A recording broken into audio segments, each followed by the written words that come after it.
আচ্ছা, আপনি জানেন কি একটা মেয়ের সফলতার পিছনের ইতিহাস?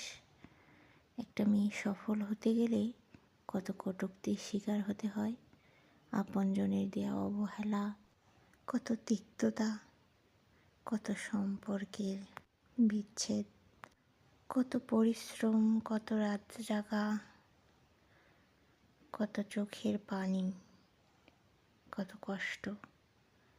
এসব কিছু কেউই শুনতে চায় না, কিন্তু যখন সফল হয়ে যায় তখন বলার জন্য অনেকেই আসে, বাহ, তুমি তো অনেক ভালো করেছো।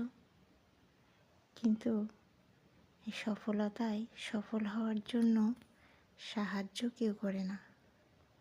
তো একটাই কথা বলবো, আপনারা কাউকে সাহায্য করতে না পারেন, কিন্তু কাউকে এমনভাবে অবহেলা